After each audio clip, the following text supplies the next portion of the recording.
ప్రధాని మోదీ బాల్యంపై ఒక కార్యకర్త తీసిన లఘు చిత్రం చలో జీతే హై. మోదీ బాల్యం biography Gajuwaka CMR central INOX లో భాజపా కార్యకర్తలు అందరూ కలిసి వీక్షించారు. ఈ సందర్భంగా కన్వీనర్ కరణం రెడ్డి నరసింగారావు, జిల్లా ఉపాధ్యక్షులు దీనంకొండ కృష్ణంరాజు మాట్లాడుతూ రాష్ట్ర అధ్యక్షులు పివిఎన్ మాధవ్ సూచనల మేరకు రాష్ట్ర వ్యాప్తంగా ప్రధాని నరేంద్ర మోదీ బాల్యం ఏ విధంగా ఉండేదో తెలియపరిచే విధంగా 20 నిమిషాల లఘు చిత్రాన్ని ఒక కార్యకర్త రూపొందించారని అన్నారు.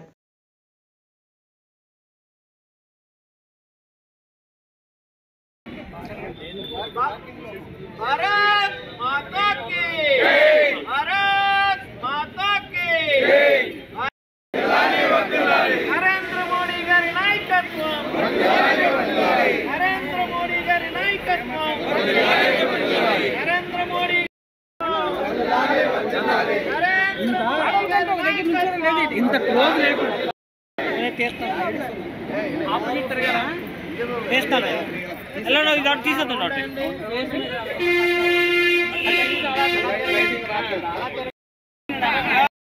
మోడీ గారి పుట్టినరోజు సందర్భంగా పక్షోత్సవాల్లో సందర్భంగా గాజువాక సీఎంఆర్ ఐనాక్స్ లో మోడీజీ గారి బయోపిక్ వేయడం జరిగింది. మోడీజీ గారి బయోపిక్ చూశాక ఆయన ఎంత కష్టాలతో బాల్యంలో కష్టపడ్డారో తెలిసింది. అంటరానితనం లేదంటే తినడానికి కూడా ఎంత కష్టపడ్డారు, స్కూల్లో చదవాలని యాతన ఉన్నా చదవలేకపోవడానికి అవన్నీ చూశాక ఈరోజు ఆయన ప్రైమ్ మినిస్టర్ సీట్లో కూర్చున్నారు అంటే చాలా గర్వకారణం. అంటే ఎవరైనా సరే సామాన్య మానవుడు అనుకుంటే సాధించేది ఉంటుంది తప్పకుండా అని ఇదొక నిదర్శనం, ఇదొక మార్గదర్శనం తెలియజేస్తున్నాను. నమస్కారం అండి.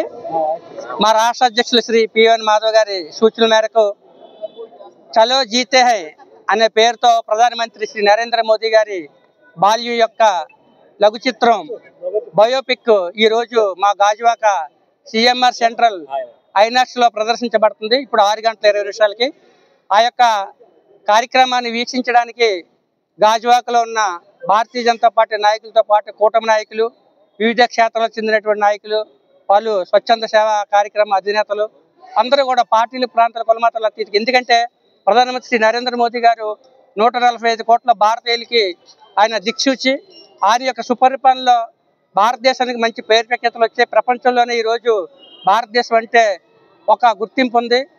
కాంగ్రెస్ వాళ్ళ పాలనలో ఎక్కడో 11వ స్థానంలో ఉన్న ఆర్థికంగా ఇప్పుడు ఆయన పాలనలో 5వ స్థానం నుంచి 4వ స్థానం, 4వ స్థానం నుంచి 3వ స్థానానికి వచ్చింది. 2047 నాటికి వికసిత్ భారత్ లక్ష్యంగా ఆయన నిరంతరం పనిచేస్తున్నారు.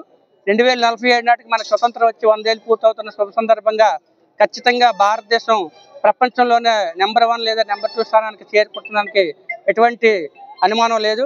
ఇటీవలే GST సరళీకృతం చేసి అందరికీ కూడా మనకి వచ్చే నెల 2వ తేదీని దసరా పండుగ, కానీ ఈ నెల 22నే మన అందరికీ దసరా పండుగ వస్తుంది. GST సరళీకృతం చేసి అన్ని వర్గాల వరకు కూడా మేలు కూర్చే విధంగా చేసినందుకు ప్రధానమంత్రి శ్రీ నరేంద్ర మోదీ గారికి ప్రత్యేకమైన ధన్యవాదాలు తెలియజేసుకుంటూ